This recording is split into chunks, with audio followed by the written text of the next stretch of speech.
안녕하세요. 저는 경기도 성남에 사는 50대 여성입니다. 평범한 주부로 20년 넘게 살아왔어요.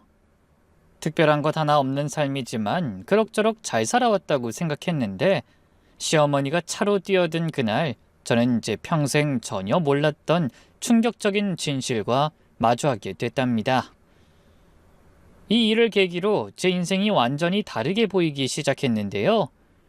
여러분들에게도 꼭 전하고 싶은 이야기니 끝까지 잘 들어주세요.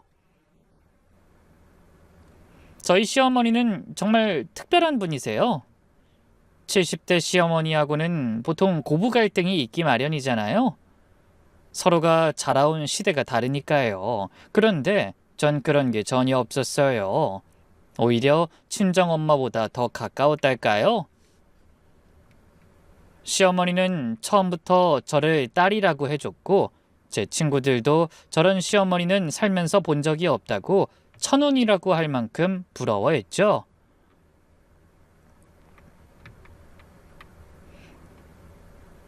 시어머니 댁에서 설거지 한번 해본 적이 없어요. 김장 때도 혼자 만들어서 갖다 주시고 제가 감기라도 걸리면 죽 끓여서 들고 오는 분이었죠. 제 고향은 전남 순천이에요. 시골 출신이라 서울 올라와서 고생을 꽤 했죠. 아버지는 5살 때 농사일하다가 트랙터 사고로 돌아가셨고 엄마 혼자 저를 키웠어요. 엄마도 평범한 시골분이었는데 늘 뭔가 슬픈 표정을 짓고 계셨던 기억이 나네요. 그런데 어릴 때부터 이상한 일이 한 번씩 있었어요. 초등학교 때 학용품을 사려고 문방구에 갔어요. 크레파스하고 도화지를 샀는데 주인 아줌마가 이러는 거예요. 아이고, 미선이 왔구나. 다 계산됐어, 가져가. 아줌마, 저 돈 안 냈는데요. 아니야, 가도 돼. 누가 다 내주고 갔어. 김미선 맞지? 2학년 3반. 집에 와서 엄마한테 물어보니 잠깐 놀란 표정을 짓더니 이렇게 말씀하셨어요. 아, 그래. 미리 계산해 뒀나 보다. 먼 친척 언니인데 널 정말 예뻐하거든. 고등학교 때는 더 신기한 일이 있었죠. 대학 등록금 고지서가 날아온 날 저녁, 엄마가 한숨을 푹푹 쉬면서 걱정하고 계셨는데 다음날 아침에 우편함을 확인해 보니 정확히 그 금액이 든 봉투가 있었어요. 320만 원. 지금도 그 금액이 정확히 기억나네요. 봉투에는 아무것도 적혀 있지 않았고 그냥 현금만 들어 있었죠. 엄마, 이 돈 누가 주고 간 거예요? 그때 말한 친척 언니가 보낸 걸 거야. 너 대학 다니는 거 보고 싶어 해. 엄마는 늘 그렇게 둘러대셨는데 한 번도 그 친척 언니란 분을 만난 적은 없었어요. 엄마가 돌아가신 건 제가 갓 사회생활을 시작했을 때였어요. 서울에서 사고를 당했대요. 엄마가 왜 서울에 올라오셨는지 그땐 몰랐죠. 절 보러 왔다가 사고를 당했을지도 모른다는 생각에 죄책감이 컸어요. 병원에 도착했을 땐 이미 늦었고 장례식장에서 엄마 얼굴을 마지막으로 봤어요.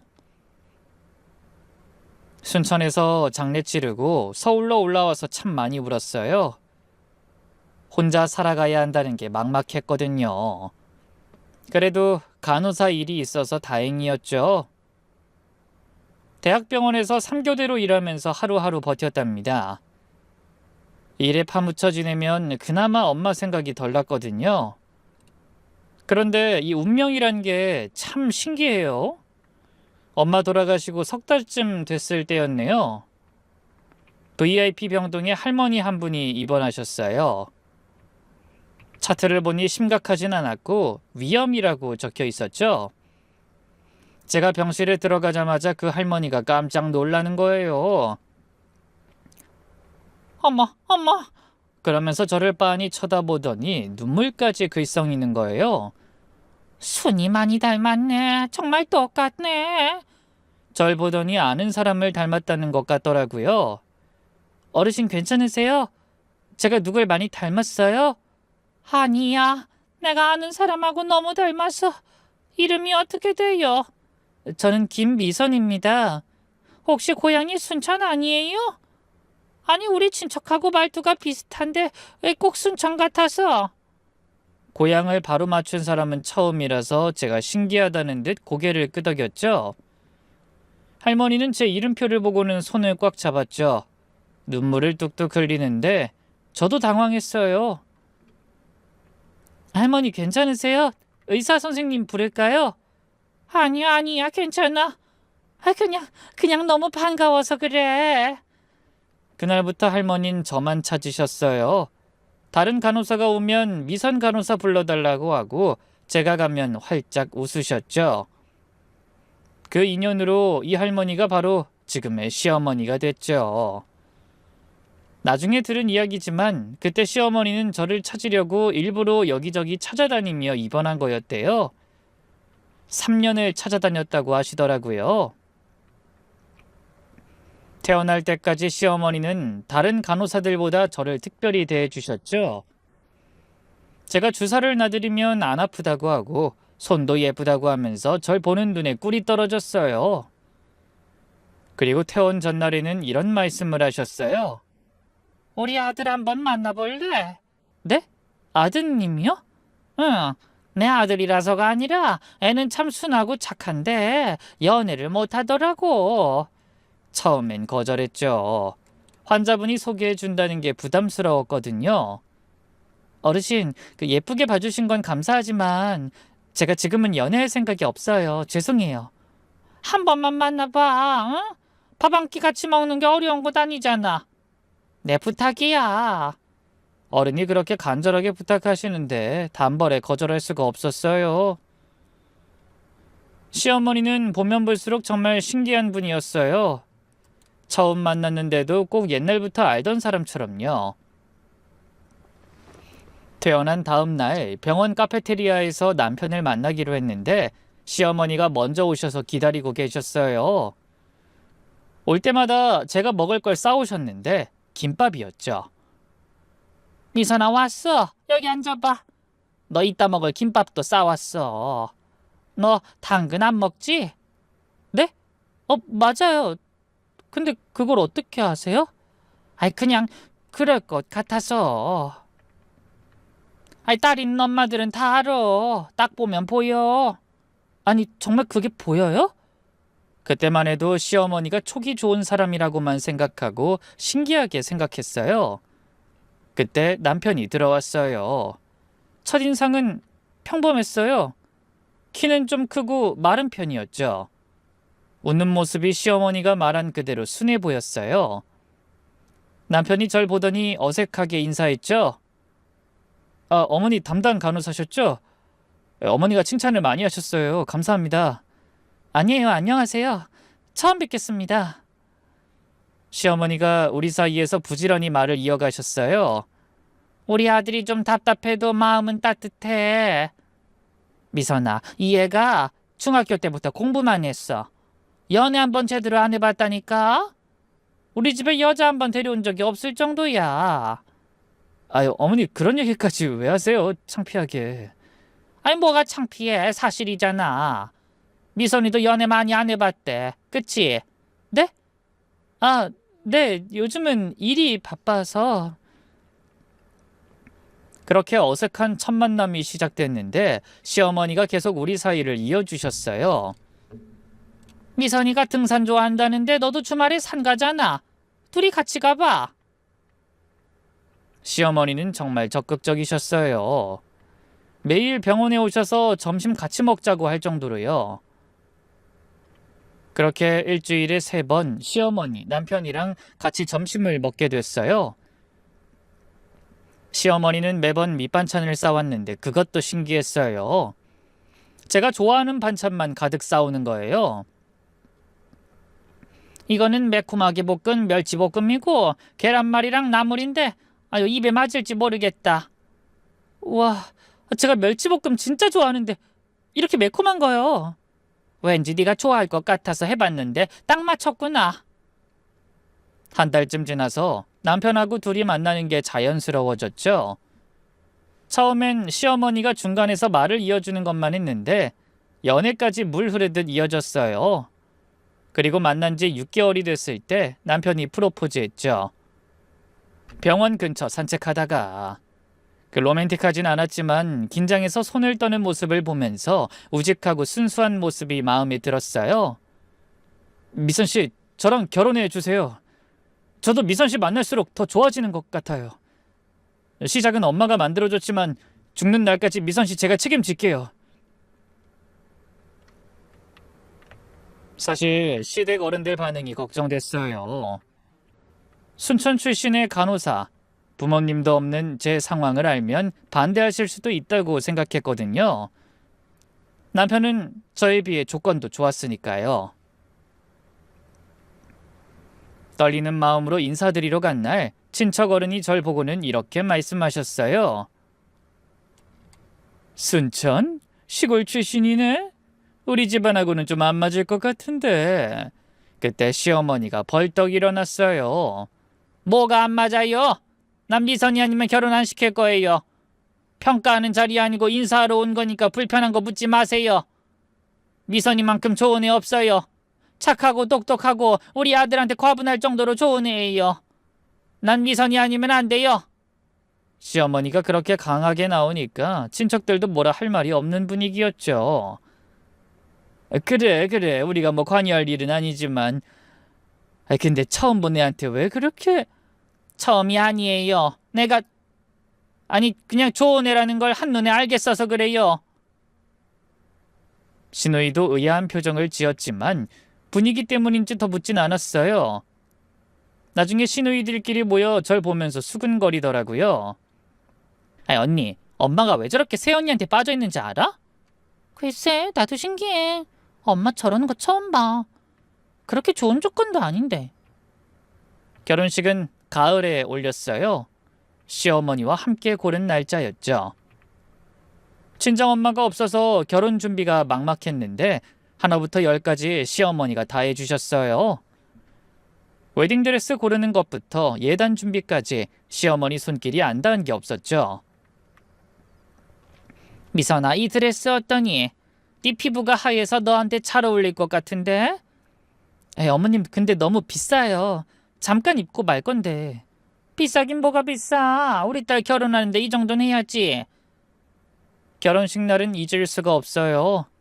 친정엄마 생각이 나서 혼자 대기실에서 울고 있었는데 시어머니가 들어오셔서 저를 달래주셨죠.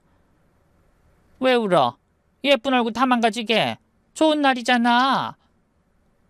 어머님, 오늘따라 엄마 생각이 나서요. 엄마가 봤으면 얼마나 좋아했을까. 울지 마. 오늘부터 넌 내 딸이야. 알았지? 엄마가 하늘에서 지켜보고 있을 거야. 그때 시어머니 어깨에 대고 엉엉 울었어요. 이상하게 엄마 냄새가 났거든요. 만난 지 1년밖에 안 됐는데 정말 시어머니한테서 엄마 같은 느낌이 들었어요. 결혼하고 얼마 안 가 첫 아이를 임신했는데 입덧이 정말 심했어요. 뭘 먹어도 다 토하고 물만 마셔도 속이 뒤집혔죠. 그때도 시어머니가 매일 찾아오셨어요. 미선아, 많이 힘들지? 아휴, 얼굴이 반쪽이네. 어머니, 죽을 것 같아요. 이렇게 힘든 건 처음이에요. 시어머니가 제 머리를 쓰다듬으면서 중얼거리셨어요. 이렇게 힘들어하는 것까지 똑같네. 네? 뭐라고 하셨어요? 아니야, 아무것도 아니야. 그냥 우리 딸도 임신했을 때 이렇게 힘들어했거든. 시어머니가 가끔 무언가를 말하려다 말을 삼키는 게 느껴졌어요. 출산하고 나서도 시어머니는 6개월 동안 저희 집에서 사셨어요. 어머니, 집에 가서 편하게 쉬셔도 되는데. 나 없으면 네가 힘들어서 안 돼. 혼자 애 키우면 힘들다. 걱정 말어, 내가 다 해줄게. 산후조리부터 육아까지 정말 다 도와주셨어요.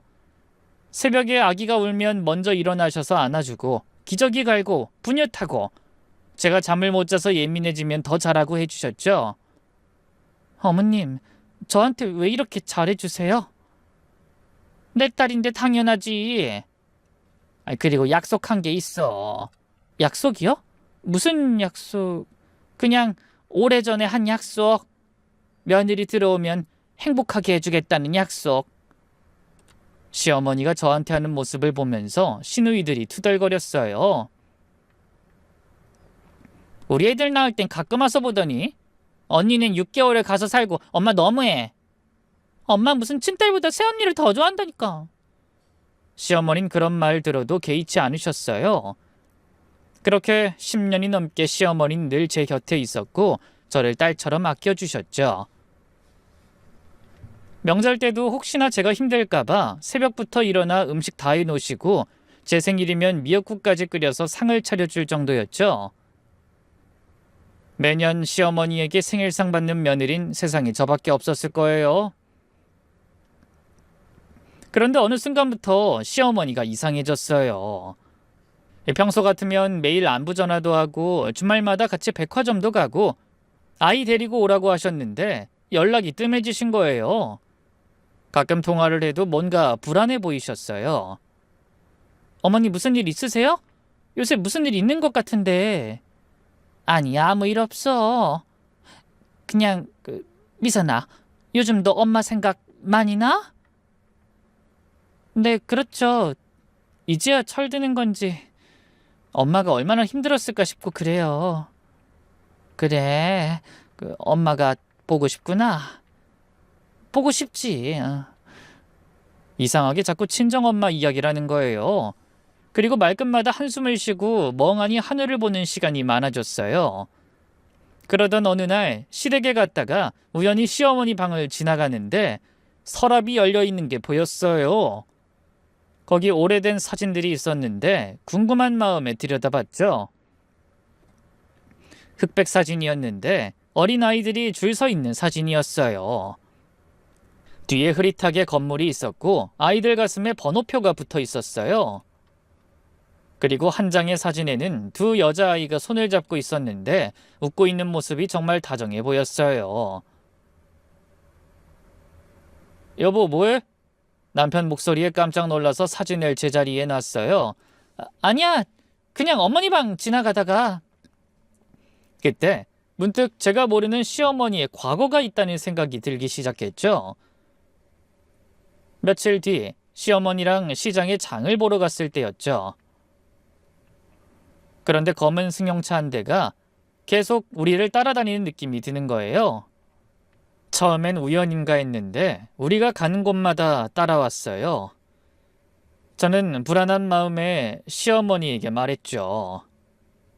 어머니, 저 차가 계속 우리 따라오는 것 같은데요. 그 말에 시어머니 얼굴이 새파랗게 질렸죠. 빨리 가자. 안 되겠다. 집에 가자.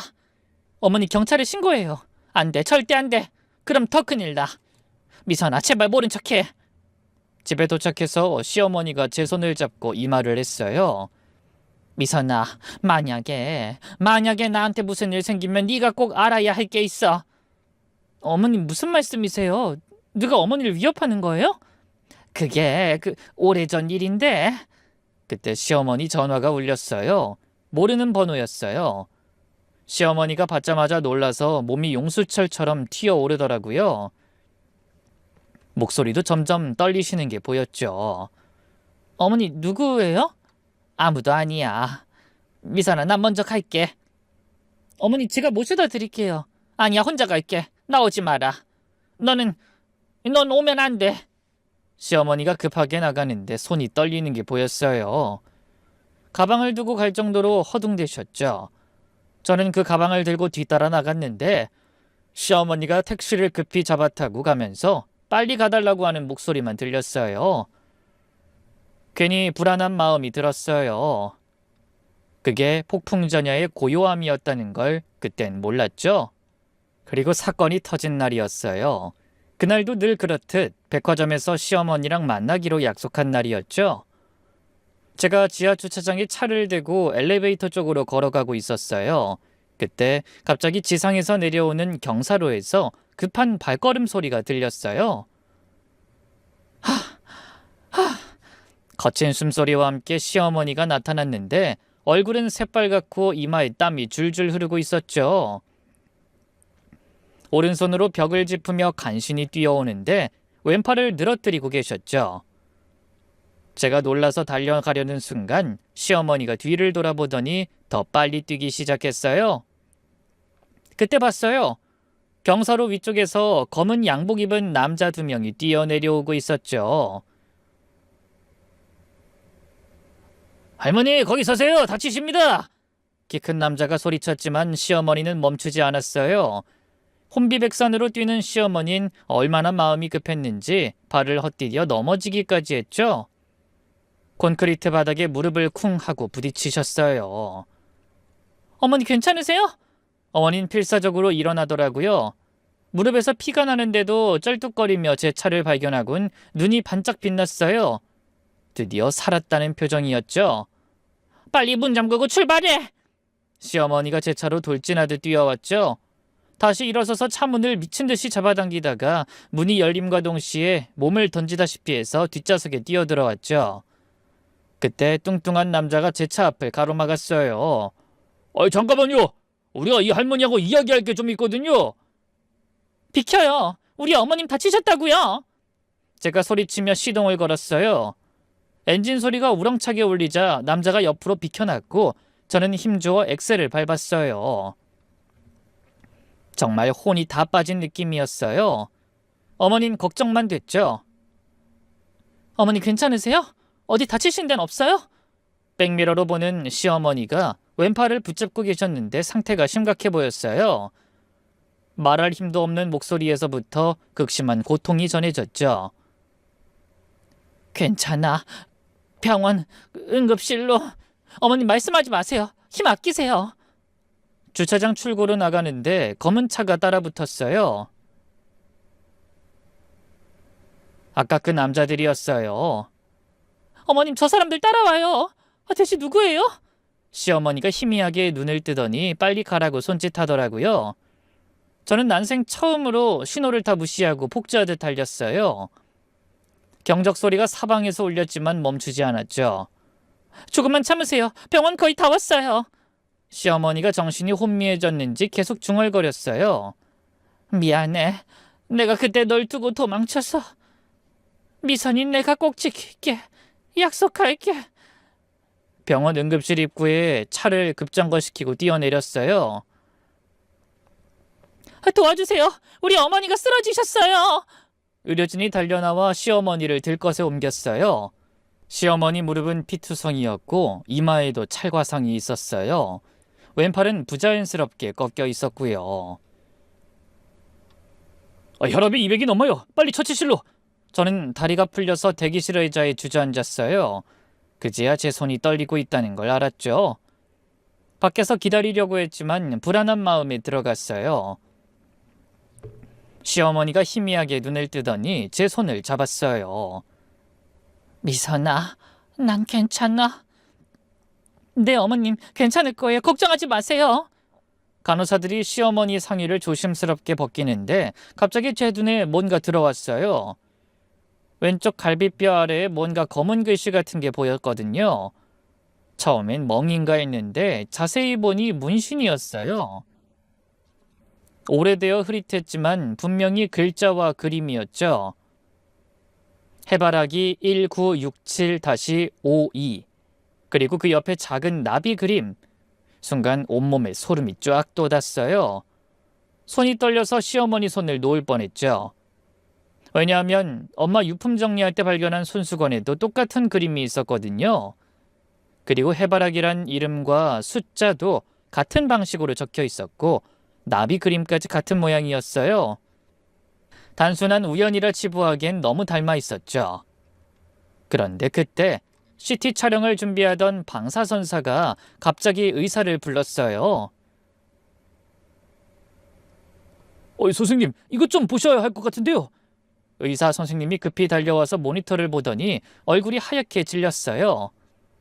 화면에는 시어머니의 엑스레이 영상이 떠 있었는데 온몸이 마치 전쟁터를 지나온 것처럼 상처투성이었어요.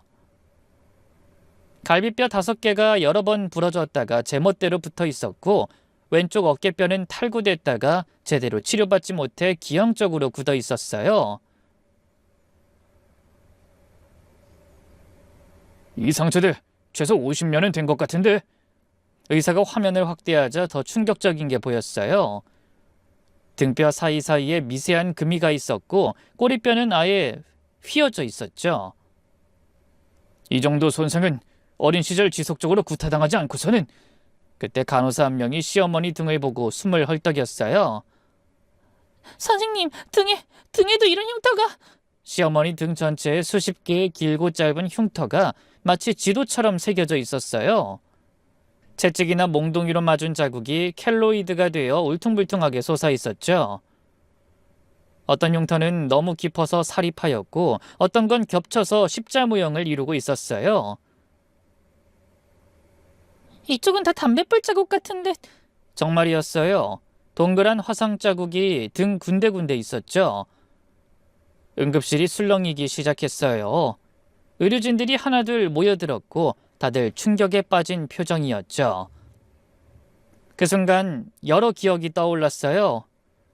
시어머니랑 그렇게 친하게 지냈는데 이상한 게 단 한 번도 목욕탕에 같이 간 적이 없었다는 게 생각났어요.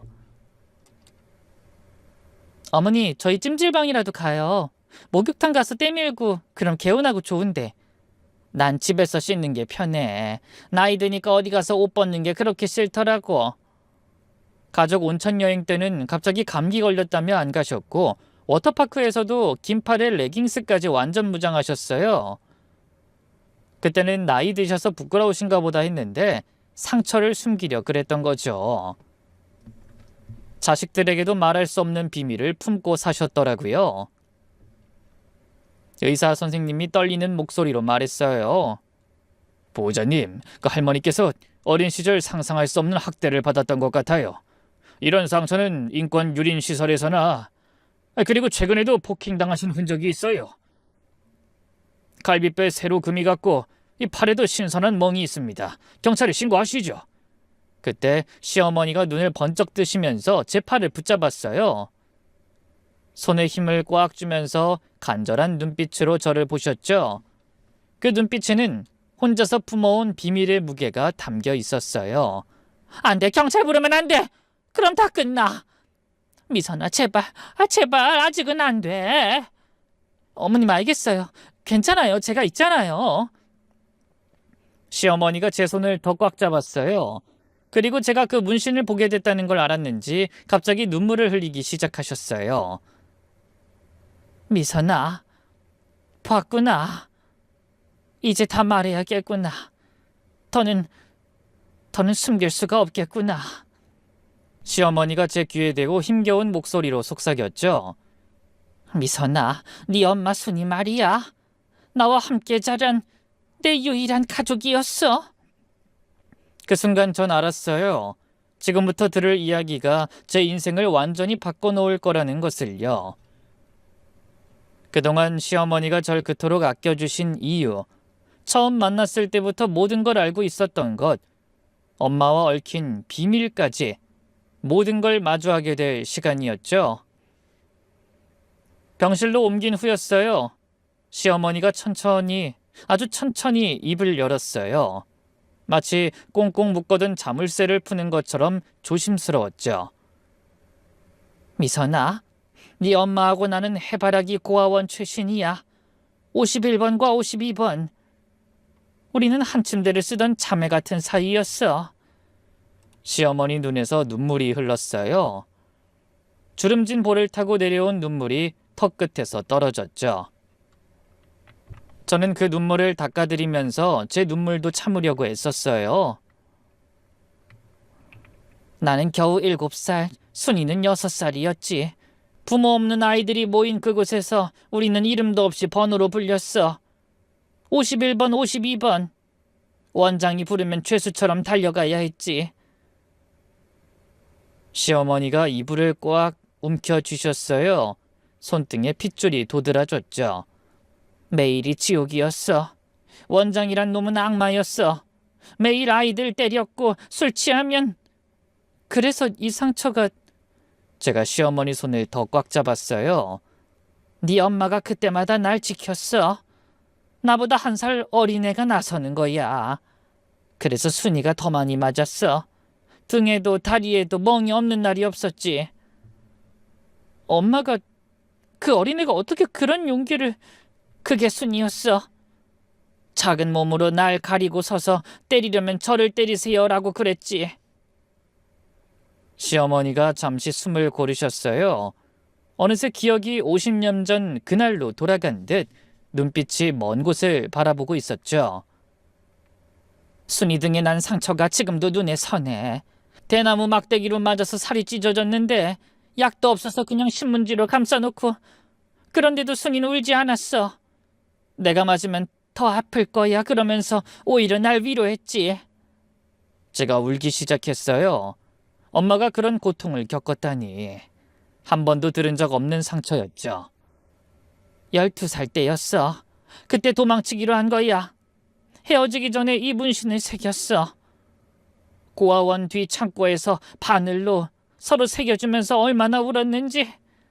나비처럼 자유롭게 날자고 했어. 시어머니가 왼쪽 갈비뼈 아래 문신을 만졌어요. 아팠지만 희망이었어. 나중에 헤어져도 이걸 보면 서로를 기억할 거라고 약속했지. 어머님, 힘들면 말씀 안 하셔도 돼요. 그러다 시어머니 목소리가 떨리기 시작했어요. 도망치던 날 밤 비가 억수같이 쏟아졌는데 우리는 맨발로 뛰었어. 근데 순이가 철조망 넘다가 발목을 다친 거야. 피가 철철 났는데 순이가 날 밀치면서 나더러 먼저 가라고, 둘 다 잡히면 안 되니까 빨리 가라고 그러더라고.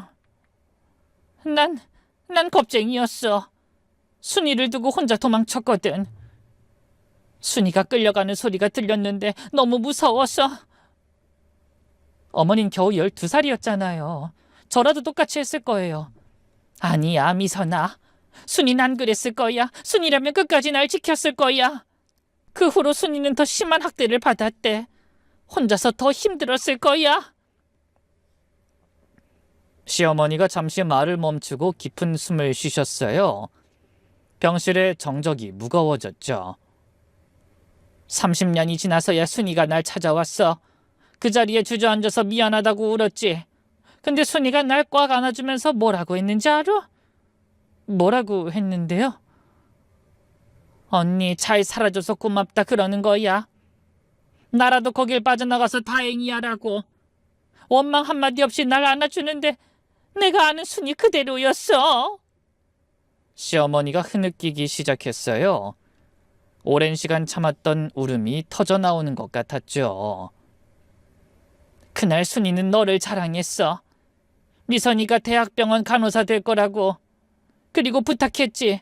나중에 혹시 미선이를 만나게 되면 지켜봐 달라는데 꼭 무슨 일이 있는 것 같더라고. 그래서 저를 찾으신 거군요.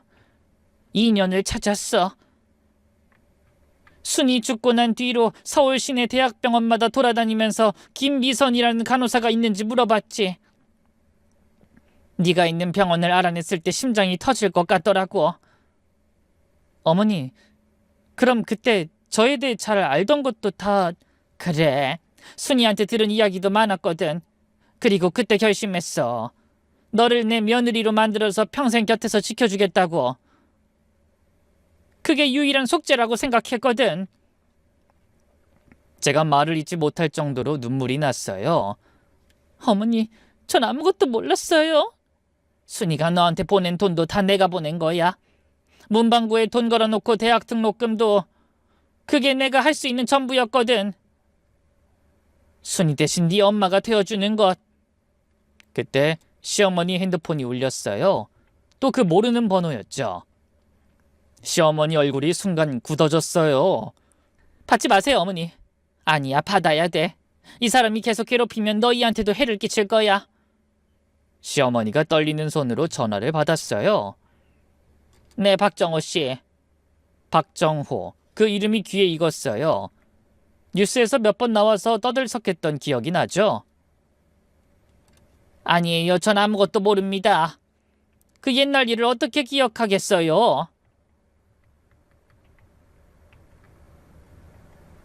전화기 너머로 남자 목소리가 크게 들렸어요. 화가 난 것 같았죠? 협박하지 마세요. 전 끝까지 입 다물 겁니다. 그러니 제 가족은 건드리지 마세요. 시어머니가 전화를 끊고는 한숨을 푹 쉬셨어요. 이마에 식은땀이 송골송골 맺혀 있었죠. 어머니, 박정호가 누구예요? 우리 따라온 사람이죠. 왜 어머니를 괴롭히는 거예요? 시어머니가 잠시 망설이시다가 입을 열었어요. 고아원 원장 아들이야. 그 악마 같은 놈. 그 아들이 지금 국회의원 후보란다. 세상이 참. 최근에 고아원 피해자들이 모여서 집단 소송을 준비한다는 소문이 돌았대. 그래서 날 찾아다니는 거야. 왜 어머니를요? 유일하게 탈출에 성공한 아이. 그리고 증거를 갖고 있는 사람이니까. 시어머니가 병원 오면서도 꼭 품에 안고 있던 작은 가방을 열었어요. 그 안에서 오래된 필름통을 꺼내셨죠. 플라스틱 통이 너무 오래되어서 누렇게 변색돼 있었어요. 이게 뭐예요, 어머님? 50년 전 순이가 몰래 찍은 사진들이야. 고아원의 기증품으로 카메라가 들어왔는데 순이가 그걸로 증거를 모은 거지. 원장이 아이들 때리는 장면 다 들어있어. 제가 필름통을 받아서 사진을 꺼내봤어요. 흑백 사진이었는데도 그 참혹함이 고스란히 전해졌죠. 이걸로 고발하면 되잖아요. 왜 지금까지... 사실 순이가 몇 년 전에 싸워보려고 시도했어. 근데 시어머니 얼굴이 어두워졌어요. 마치 그날의 악몽이 되살아나는 것처럼요. 미선아, 이제부터 하는 얘기가 중요해. 네 엄마가 이 일로 먼저 싸우기 시작했어. 제 심장이 쿵 하고 내려앉았어요. 분명 시골에서 농사 짓는 것밖에 모르는 사람인데 이런 일로 저 모르게 싸우고 있었다는 사실이 놀라웠죠. 순이가 이 사진들을 갖고 박정호를 찾아갔어. 그때 박정호는 검사였지. 당신 아버지가 저지른 범죄를 고발하겠다고. 박정호가 처음엔 회유하려 했어. 돈도 제시하고 협박도 하고. 근데 순이가 끝까지 거절한 거야. 그럼 그때 엄마가 순천에서 서울까지 올라오신 거였어요? 박정호를 만나려고 며칠을 검찰청 앞에서 기다렸다고 나중에 들었어. 시어머니가 숨을 깊게 들이쉬었어요. 다음 말을 꺼내기가 너무 힘든 것 같았죠. 순이가 죽고 처음으로 꿈에 나와서 그러는 거야. 내 손을 잡으면서 우리 미선이 잘 부탁한다고. 내가 못다한 엄마 역할 언니가 해달라고. 그렇게 억울한 일을 당하고도 네 걱정만 하고 간 거야. 그것도 참 순이답지. 그래서 엄마가 서울에서 돌아가셨구나. 전 저 보러 왔다가 그렇게 된 줄 알고. 제가 주저앉았어요. 다리에 힘이 풀렸죠. 병실 바닥이 빙빙 도는 것 같았어요. 순이는 끝까지 널 걱정했어. 너한테 말 안 한 것도 혹시나 괜한 일 당할까봐 비밀로 하고 혼자서 그렇게 싸운 거야. 그러더니 갑자기 사고로 떠나버린 거야. 시어머니도 저도 한참을 울었어요. 병실에는 우리 울음소리만 가득했죠. 분노가 치밀어 올랐어요. 온몸이 부들부들 떨렸죠. 그런 놈이 지금까지 떳떳하게 살고 있다고요? 국회의원이 되려고 한다고요? 그래서 내가 숨어 있었던 거야. 이 증거를 지키면서 때를 기다렸지. 순이의 원수를 갚을 기회를. 근데 최근에 다른 피해자들과 연락이 됐는데 그걸 알고 박정호가 날 찾기 시작한 거야. 유일한 증거를 가진 나를.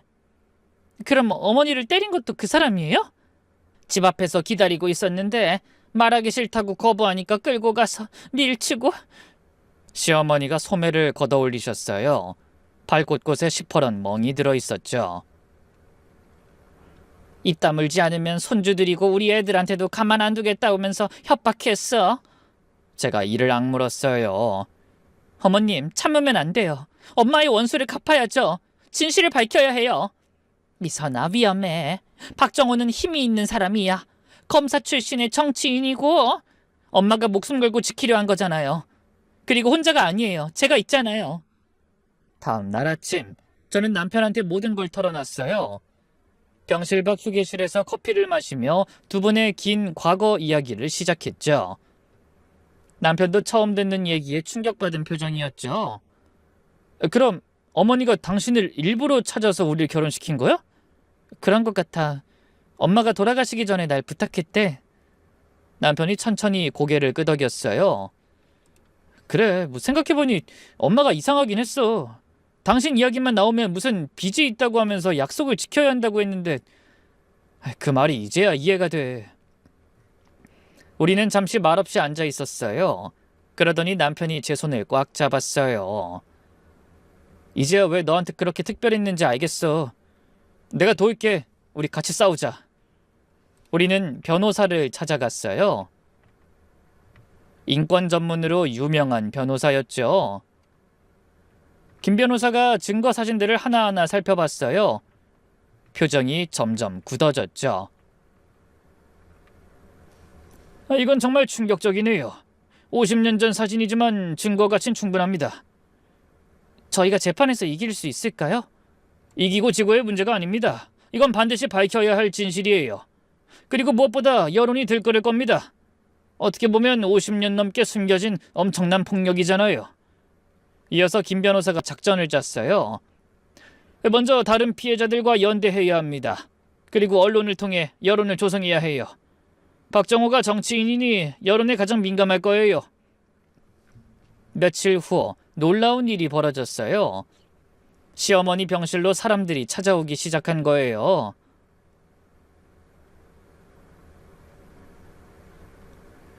언니, 정자 언니! 할머니 한 분이 병실로 뛰어들어왔어요.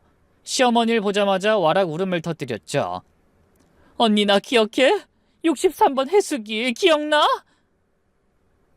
해숙아, 네가 해숙이구나. 아유 그래 그대로네. 두 분이 껴안고 한참을 우셨어요. 그 후로도 계속 사람들이 찾아왔어요. 다들 60대 이상의 노인분들이었는데 해바라기 고아원 출신들이었어요. 우리도 언니 뉴스 보고 알았어. 아우 사는 게 뭔지 난 아무것도 못하고. 순이가 우리를 위해 싸웠다면서? 한 할머니가 시어머니 손을 잡으며 울먹였어요. 언니, 탈출한 후로 원장이 더 미쳐 날뛰었어. 우릴 때리면서 52번처럼 되고 싶냐고 협박했지. 근데 순이가 우릴 지켰어. 때리지 말라고 나서고. 맞아. 순이 없었으면 우리 다 죽었을 거야. 우리 대신 얼마나 많이 맞았는지. 제일 용감했지. 원장한테 대들기도 하고 소리치다가 독방에 갇히기도 했는데. 그분들 이야기를 들으니 엄마가 얼마나 대단한 사람이었는지 새삼 깨달았어요. 그때 한 할머니가 낡은 봉투를 꺼냈어요. 시어머니가 떨리는 손으로 봉투를 열었죠. 안에는 작은 쪽지가 하나 들어있었죠. 오래되어 누렇게 변한 종이와 엄마의 글씨가 있었어요. 정자 언니, 언닌 자유롭게 살아. 그게 내 소원이야. 짧은 글이었지만 시어머니는 그 쪽지를 가슴에 품고 한참을 울었어요. 순이야, 끝까지 날 걱정했구나. 저도 울었고 병실에 있던 할머니들도 다 울었어요. 그 아픔이 고스란히 전해지는 것 같았죠. 변호사님 조언대로 언론사를 찾아갔어요. 시사 프로그램 PD를 만났는데 젊은 여자 PD가 증거 사진을 하나씩 넘겨보더니 눈이 커졌어요. 이게 정말 그때 사진이 맞나요? 네, 저희 엄마가 고아원에서 기증받았던 카메라로 직접 찍은 사진들이에요. PD가 사진을 들여다보면서 눈시울을 붉혔어요. 이건 반드시 방송에 내보낼 거예요. 꼭 할머니 설득해 주세요. 아셨죠? 얼마 뒤 촬영 날짜가 잡혔어요. 시어머니는 처음에 망설였지만 결국 용기를 냈죠. 그래, 순이를 위해서라도 해야지. 더는 진실을 숨길 수 없어. 촬영 당일, 시어머니는 검은색 단정한 옷을 입으셨어요. 카메라 앞에 앉으니 긴장이 되는지 손을 꼭 쥐고 계셨죠. 제가 옆에서 손을 잡아드렸어요. 어머니, 제가 있잖아요. 떨리면 저 보면서 하세요. 카메라에 빨간불이 들어왔어요. 저는 해바라기 고아원 52번이었습니다. 이름은 박정자. 하지만 그곳에서는 이름 같은 건 없었어요. 그저 52번. 시어머니 목소린 떨렸지만 단호했어요. 그곳에서 어떤 일이 있었나요? 원장 박충배는 악마였습니다. 아이들을 물건 취급했어요. 때리고 굶기고 가두고. 혹시 증거가 있으신가요? 시어머니가 사진을 꺼내 보여주셨어요.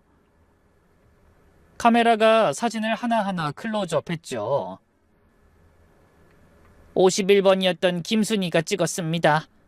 제 동생 같은 아이였어요. 용감하고 정의로운 아이. 이 아이가 없었다면 증거도 없었을 거예요.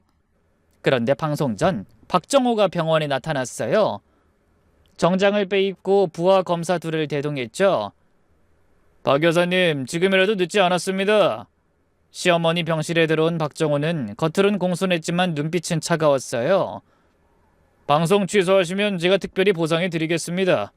10억, 아니 20억도 가능합니다. 그딴 돈 필요 없어요. 할머니, 오래전 일을 왜 들춰냅니까? 이미 돌아가신 분 명예를 왜 훼손하려고... 명예? 그런 놈한테 무슨 명예가 있어? 그때 제가 나섰어요. 박정호 씨, 전 김순희 씨 딸입니다. 죽기 전까지 이 일로 싸웠던 그 김순희 딸이에요. 박정호가 당황하는 게 보였어요. 예상 못한 인물의 등장이었나 봐요. 제가 한 걸음씩 다가갔어요. 박정호가 뒷걸음질 쳤죠. 당신 그거 알아? 우리 어머니 몸에 뭐가 새겨져 있는지? 그게 무슨... 갈비뼈 5개가 부러졌다 엉터리로 붙어 있었어. 등에는 채찍 맞은 자국이 켈로이드가 돼서 울퉁불퉁하고 담뱃불로 지진 자국이 수도 없어. 제가 박정호 앞까지 다가갔어요. 이게 다 당신 아버지가 한 짓이에요.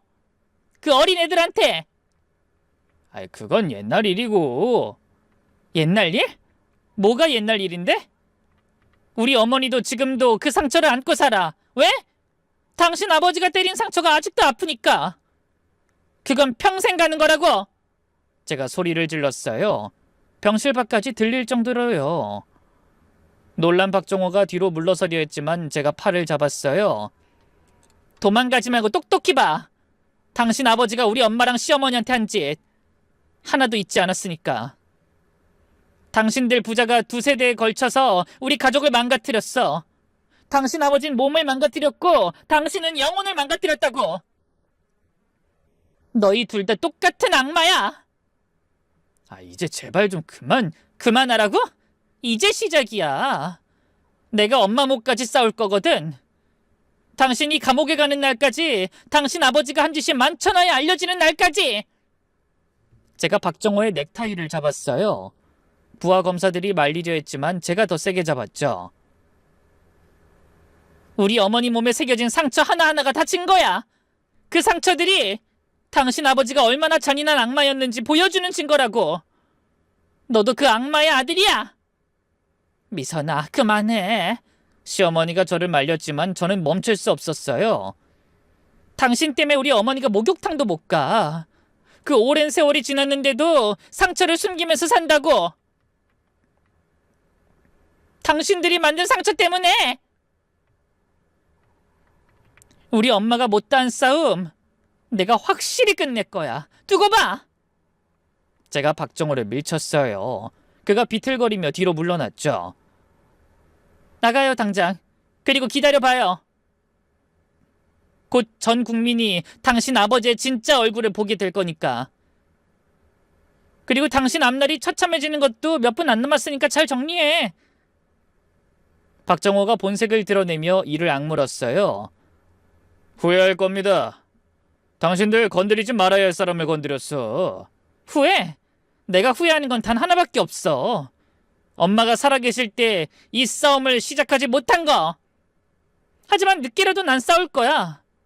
당신 인생까지 끝장내줄 거라고, 박정호! 박정호가 황급히 나갔어요. 문을 쾅 닫고 나가는 소리가 병원 복도에 울렸죠.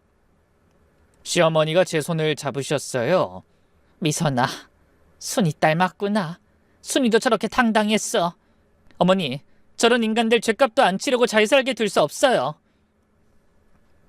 며칠 뒤 방송이 나오는 저녁이었어요. 우리 가족은 다 같이 TV 앞에 모였죠.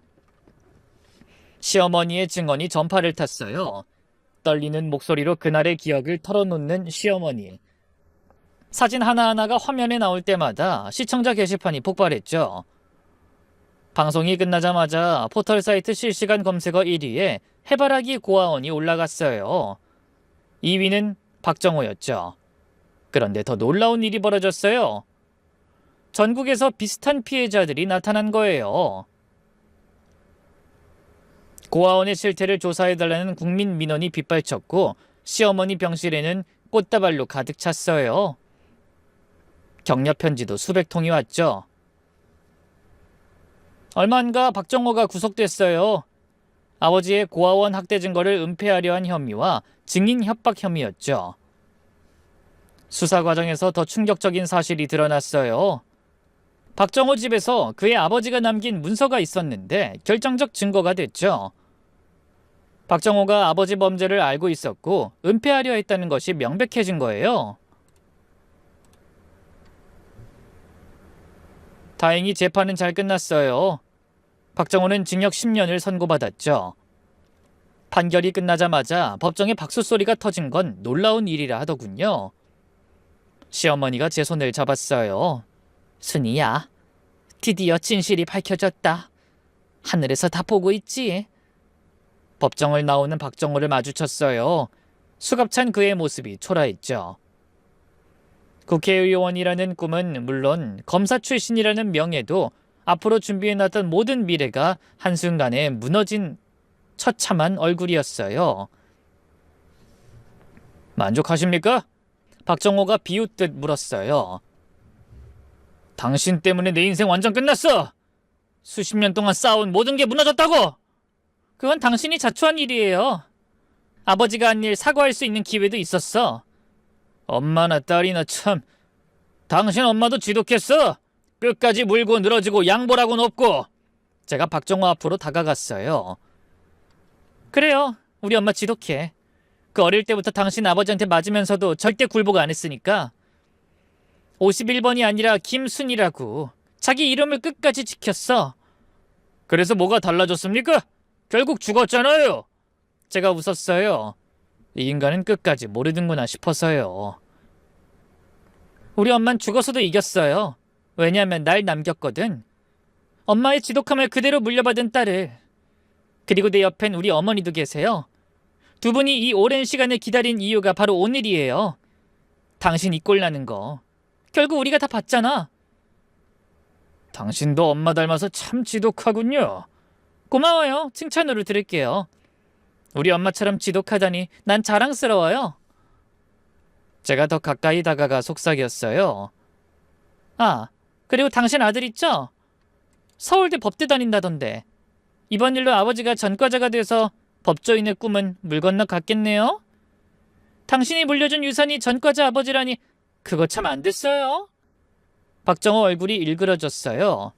제 아들은 건드리지 마세요. 건드리긴요. 진실을 알려준 것뿐인데. 당신 아들이 짊어지고 살 진실이 무겁네요. 경찰이 박정호를 호송차로 데려갔어요. 돌아서는 그의 뒷모습을 보며 외쳤어요. 박정호, 우리 엄마 이름 잊지 마세요. 김순이. 51번이 아니라 김순이라고! 그가 잠시 걸음을 멈췄다가 다시 걸어갔어요. 시어머니가 제 어깨를 토닥이셨어요.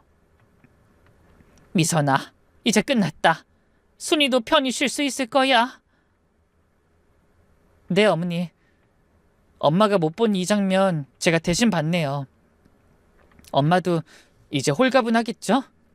그럼 분명 우리 딸 나 닮았다고 하면서 자랑스러워할 거야. 우리는 서로를 보며 웃었어요. 미선아, 고맙다. 네가 용기를 내서 모든 게 해결됐어. 혼자선 절대 못했을 거야. 어머니, 저야말로 감사하죠. 엄마가 못해준 사랑까지 다 주셨잖아요. 그리고 제가 그제야 궁금했던 것을 어머니에게 물었어요. 어머니, 왜 하필 절 며느리로 삼았어요? 그냥 가까이서 지켜봐 주실 수도 있었잖아요. 시어머니가 미소 지으셨어요. 네가 외롭지 않으려면 가족을 만들어주는 게 좋을 것 같아서. 내 아들 보면서 생각했지. 그래도 이 녀석이라면 우리 미선이 행복하게 해줄 수 있을 것 같아서. 그래서 그렇게 적극적이셨구나. 아이, 처음 너희가 만났을 때 우리 애가 너를 보는 눈빛을 봤어. 그때 알았어. 아, 이건 순이까지 하늘에서 도와주는구나. 그래서 밀어붙인 거야. 너희는 진짜 인연이었으니까. 얼마 뒤 엄마 기일이 왔어요. 시어머니와 함께 묘소를 찾았죠. 예전과 달리 주변에 해바라기가 가득 심겨 있었어요. 알고 보니 시어머니가 미리 심어둔 거였죠. 순이야, 우리가 이겼어. 네가 목숨 걸고 지키려 한 진실 밝혀졌다. 너도 좋지? 시어머니가 묘비 앞에 무릎을 꿇으셨어요. 늦어서 미안해. 하지만 약속 지켰어. 미선이를 내 생명처럼 지켰고 내 딸로 키웠어. 이만하면 나 그래도 잘 살고 있는 건 맞지? 너도 이제 편하게 쉬어. 엄마, 나 이제 정말 행복하니까 편히 쉬세요. 그때 바람이 불어왔어요. 마치 엄마가 우리 모두에게 고맙다고 말하는 것 같았죠. 그리고 우리 곁으로 나비 한 마리가 날아들었어요. 그걸 보면서 어머니가 말했죠. 드디어 나비가 됐구나. 순이야. 우리가 꿈꾸던 자유로운 나비. 이 일을 겪으며 우리 가족도 많이 변했어요. 남편은 시어머니를 더욱 존경하게 됐고 아이들도 할머니를 자랑스러워해요. 큰딸은 기특하게 얼마 전에 이런 말을 했어요.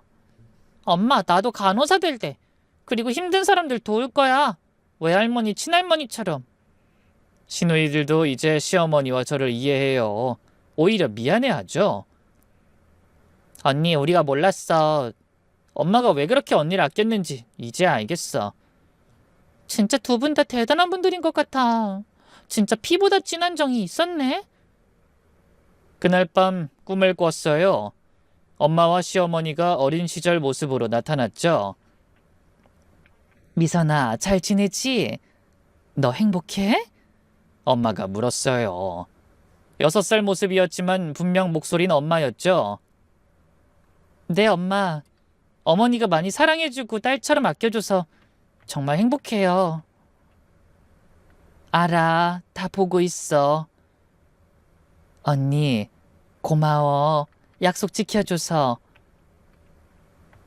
두 분이 손을 잡고 하늘로 날아올랐어요. 정말 나비가 되어서요. 눈을 떴을 때 베개가 젖어 있었어요. 그런데 슬프지 않았어요. 오히려 감사하고 벅찼죠. 그리고 일어나자마자 시어머니께 전화를 드렸어요. 부끄러워도 꼭 할 말이 있었죠. 어머니 감사해요. 엄마가 이제 편해졌다고 처음으로 제 꿈에 왔어요. 사랑합니다. 다행이다, 내 딸. 순이가 내게 준 최고의 선물이 너야. 나도 사랑한다. 이제 저는 알아요. 때로는 운명이, 때로는 선택이 우리를 가족으로 만든다는 걸요. 그리고 제 삶은 하나도 평범하지 않았어요. 너무나 특별하고 귀한 것이었죠. 시어머니는 저를 지켜준 수호천사였고 엄마는 목숨 걸고 상처를 이겨내려 한 용감한 사람이었어요. 그리고 저는 두 분의 사랑을 받은 세상에서 가장 축복받은 딸이죠. 여러분도 삶이 평범하게 느껴진다면 주위를 한번 둘러보셨으면 좋겠어요. 작은 도움들, 대신 아파하고 기다려주고 지켜봐주는 것, 그런 무조건적인 마음이 있는 한 절대 평범하고 보잘것없는 삶은 없거든요. 부디 그 마음을 잘 느끼고 감사하면서 인생을 살아가셨으면 좋겠습니다. 감사합니다.